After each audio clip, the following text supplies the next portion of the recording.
अब तक हमने देखा जिन्वू एलेक्सर ऑफ लाइफ को बनाने के बारे में सोच रहा होता है ताकि वो अपनी माँ को ठीक कर सके, और इसके लिए वो योग के साथ ऑर्गेनाइजेशन बनाने के लिए तैयार हो जाता है ताकि वो और भी ज्यादा ताकतवर बन सके। तब जिन्वू को एक नए मिशन के लिए रिक्वेस्ट आती है, जहाँ वो जाकर नोटिस करता है कि वहाँ वो लोग प्रेजेंट होते हैं जो कि डबल डंजन में बच गए थे। तभी वहाँ पर हंटर एसोसिएशन मॉनिटरिंग डिपार्टमेंट से कैंग आ जाता है और अपने साथ कुछ कैदियों को भी लाता है, और तब वो सभी लोग उस गेट के अंदर चले जाते हैं। और अब आगे तब यहाँ हम देखते हैं वो कैदी पागलों की तरह उन गॉब्लिन्स को मार रहे होते हैं। तब मिस्टर सॉन्ग कहते हैं, मुझे तो समझ नहीं आ रहा कि आखिरकार इनमें से मॉन्स्टर्स कौन है। तब यहाँ जिन्वू भी बहुत सारे गॉब्लिन्स को मार देता है। तुम पहले से ज्यादा ताकतवर हो चुके हो, आखिरकार तुम्हें ये डैगर कहाँ से मिला? तब जूही कहती है, तुम तो आज बिल्कुल हर्ट नहीं हुए जिन्वू, और लगता है इस बार तो तुम्हें मेरी जरूरत भी नहीं पड़ेगी। तब मिस्टर सॉन्ग जिन्वू को देखकर सोचते हैं, ये पूरी तरह से बदल चुका है। इसकी केवल अपीयरेंस ही नहीं, इसका ऑरा भी चेंज हो चुका है, जिसकी वजह से इसका कॉन्फिडेंस भी चेंज हो गया है। और तब वो लोग आगे बढ़ने लगते हैं। तब वहाँ आके 3 रास्ते आ जाते हैं। तब कैंग कहता है, ये डंजन आसान लग रहा है, तो क्या हम लोग 3 ग्रुप्स में डिवाइड हो जाए? चाहे इससे रिस्क इंक्रीज हो जाएगा, पर हम इस मिशन को जल्दी कर पाएंगे। तब मिस्टर सॉन्ग इस बात के लिए मान जाते हैं। तब कैंग कहता है, तो मैं इन मुजरिमों को लेकर राइट की तरफ जाता हूँ, बाकी सभी लोग अपना अपना डिसाइड कर लो, और अगर आपको बॉस का रूम मिले तो मुझे जल्दी ही बता देना। तो जिन्वू सोचता है, मेरी परसेप्शन इंक्रीज हो चुकी है, जिसकी वजह से मैं ये बता सकता हूँ कि कौन सा पाथ हमें बॉस की तरफ ले जाएगा। तो इसलिए मुझे पॉइंट्स हासिल करने के लिए बॉस को हराने जाना होगा।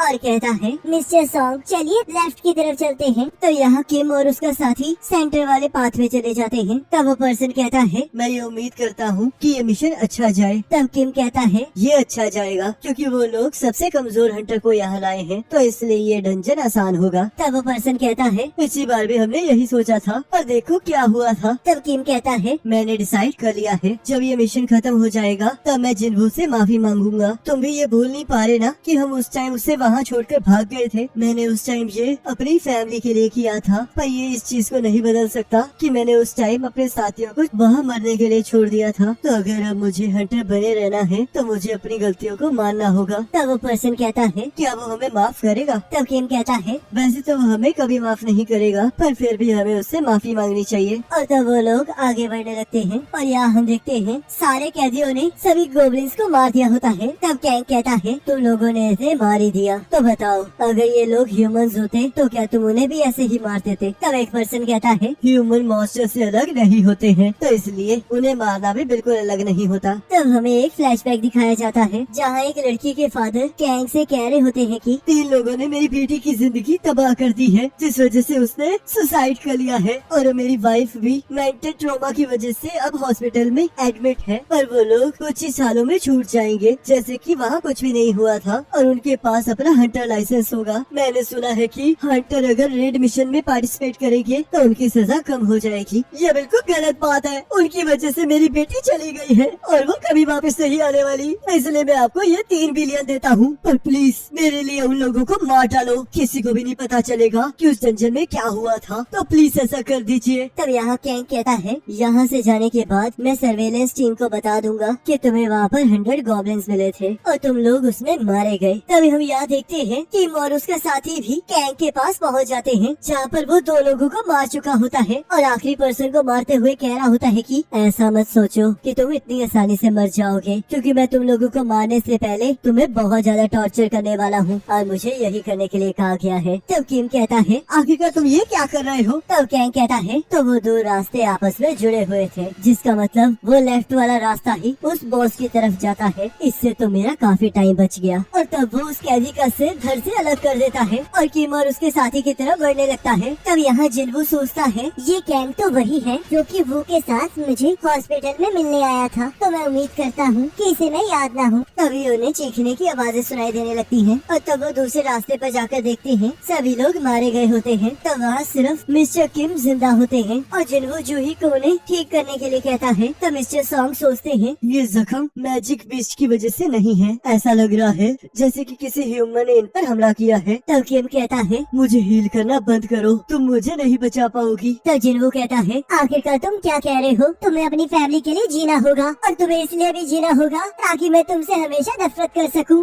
मुझे माफ कर दो, मैं तुमसे इस तरह तो माफी मांगना नहीं चाहता था, पर मेरे पास अब कोई रास्ता भी नहीं है। तो जिन्वू प्लीज मुझे माफ कर दो। और तब वो मर जाता है। तभी हम देखते हैं कैंग जूही पर हमला कर देता है और जिन्हू उसे बचा लेता है। तब कैंग कहता है तुम सच में कमाल के हो। मैं सबसे पहले हीलर को मारना चाहता था पर मैंने एक्सपेक्ट नहीं किया था कि तुम मुझे रोक लोगे। तब मिस्टर संग कहते हैं क्या ये तुमने किया है? तुम तो हंटर एसोसिएशन से हो ना, तो आखिरकार तुम ऐसा कैसे कर सकते हो? तब कैंग कहता है मेरे दिमाग में एक स्टोरी आई है। मैं पहले सबको बताने वाला था कि तुम लोग गोब्लिन्स के हाथों मारे गए हो, पर अब मैं इस कहानी को चेंज कर दूंगा। इस बार मैं ये कहूँगा कि ये क्रिमिनल्स भाग रहे थे जिस वजह से इन्होंने तुम्हें मार डाला। और तब जब मैं बॉस से लड़ रहा था तब इन्होंने मुझ पर भी हमला कर दिया, पर इनकी ताकत इतनी कम थी कि ये मेरा कुछ नहीं बिगाड़ सके। तो आपको ये कहानी कैसी लगी? तब जिन्हू कहता है ये बहुत बेकार है। तब मिस्टर संग उसे रोकते हुए कहते हैं तुम ये नहीं कर सकते जिन्हू, इसे मुझे हराने दो। और तब वो किम की स्वॉर्ड उठा लेता है और सोचता है मुझे किसी के अगेंस्ट स्वॉर्ड उठाए हुए काफी टाइम हो चुका है और ये एक बी रैंक हंटर है जो कि मुझसे काफी ज्यादा ताकतवर है, तो इसलिए मुझे जूही की मदद लेनी होगी। और तब वो जूही को अपनी बॉडी पर फिजिकल एनहेंसमेंट स्पेल एक्टिवेट करने के लिए कहता है और सोचते हैं असैसिन्स डिफेंस पर ध्यान नहीं देते हैं, तो इसलिए मुझे इस बात का फायदा उठाना होगा। तब कैंग कहता है चाहे तुम्हारे जैसा बूढ़ा आदमी किसी के मैजिक से अपने आप को स्ट्रॉन्ग ही क्यों ना कर ले, पर वो तुम्हारे किसी काम नहीं आने वाला। तब मिस्टर संग कहते हैं इस टाइम मैं एक स्वॉर्ड्समैन हूँ, तो इसलिए मैं तुम्हें रोक सकता हूँ। तब कैंग उन पर हमला कर देता है पर वो उस हमले को रोक लेते हैं। तब कैंग कहता है तुम एक जादूगर हो, तो आखिरकार तुम्हें एक स्वॉर्ड क्यों चाहिए? और तब वो कैंग पर हमला कर देता है पर कैंग उसके हमले से बच जाता है और कहता है तुम्हारी स्किल्स बहुत अच्छी है और ऊपर से तुमने एनहेंसमेंट स्पेल को भी यूज किया है जिस वजह से तुम्हारी मूवमेंट्स भी अच्छी है। तो जिन्हू सोचता है चाहे थोड़ी देर के लिए ही सही, पर मिस्टर सॉन्ग उसके जितने स्पीड पर हमला कर रहे हैं और अगर वो और ज्यादा तेज होंगे तो उनकी ये लड़ाई आसान होगी। तो कैंग कहता है तुम्हारे अटैक बहुत ज्यादा फास्ट और एक्यूरेट है और तुम्हारी स्वॉर्ड से अटैक करने वाली एबिलिटी भी बहुत कमाल की है, पर इसका कोई फायदा नहीं है। और तब हम देखते हैं वो मिस्टर संग को जख्मी कर देता है पर जूही उन्हें अपने मैजिक से हील कर देती है। तो कैंग कहता है ये हीलर तो सच में बहुत तंग कर रही है, पहले मैं इसे ही मार देता हूँ। और तब वो जैसे ही जूही पर हमला करने लगता है वैसे ही मिस्टर संग उसे रोक लेते हैं। तब कैंग कहता है तुम एक मामूली बूढ़े आदमी नहीं हो। तब मिस्टर संग कहते हैं मैं एक एस रैंक हंटर का मास्टर हूँ, तो इसलिए मैं स्वॉर्ड फाइट में तुमसे नहीं हारने वाला। तब कैंग कहता है पर इसका कोई फायदा नहीं है क्योंकि जो पावर तुम्हें अभी मिली है वो बस थोड़े टाइम के लिए ही है और एक जादूगर कभी भी एक असैसिन का सामना नहीं कर सकता।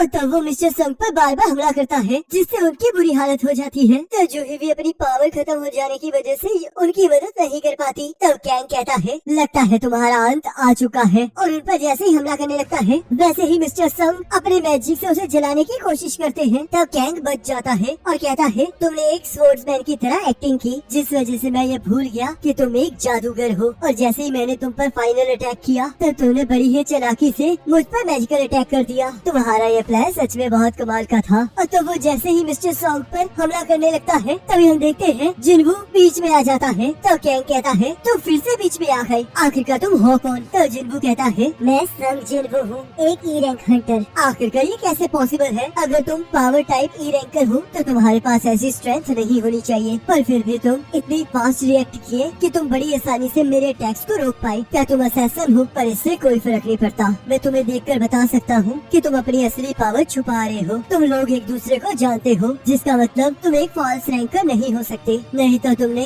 इनमें से किसी को भी जिंदा नहीं छोड़ना था। तो इसका एक ही जवाब है कि तुम दूसरी बार अवेकन हुए हो। जिसे सुनकर मिस्टर संग और जूही शॉक हो जाते हैं। तो मिस्टर संग कहते हैं क्या ये डबल डंजन के इंसिडेंट में हुआ है? तब कैंग सोचता है क्या ये वही ई रैंकर है जिससे हम मिलने गए थे, पर उस टाइम तो इसकी वैल्यू 10 आई थी। तो क्या इसका मतलब इसकी सेकंड अवेकनिंग उसके बाद हुई है? अगर ऐसी बात है तो आखिरकार ये उस डबल डंजन से बचा कैसे? और कहता है लगता है एक हंटर के तौर पर तुम्हारे पास अच्छा एक्सपीरियंस है, तो चलो फिर मैं तुम्हें कुछ और चीजें सिखाता हूँ। आखिरकार तुमने ये सब कुछ क्यों किया? इन लोगों ने किसी को मारा था तो इसलिए उनकी फैमिली ने मुझे इन्हें मारने के लिए कहा। मैं उनकी नहीं अपने दोस्तों की बात कर रहा हूँ। क्या तुमने इसलिए उन्हें मारा ताकि वो तुम्हारी पोल न खोल दें? पर फिर भी तुमने उन्हें बहुत टॉर्चर किया। क्या सच में कोई ऐसी कहानी है या फिर तुम बकवास कर रहे थे? तुम्हारा असली नेचर कुछ और है। और तब हमें फिर से फ्लैशबैक दिखाया जाता है जहाँ वो उस लड़की के फादर से कहता है तुम्हें सच में लगता है कि मैं ऐसा कुछ करूँगा? मैं एक बी रैंक हंटर हूँ और बहुत सारे लार्ज गिल्ड्स मुझे हासिल करना चाहते हैं, तो तुम्हें क्या लगता है मैंने इतनी छोटी सैलरी के लिए हंटर एसोसिएशन को क्यों ज्वाइन किया है? ये इसलिए है क्योंकि मैं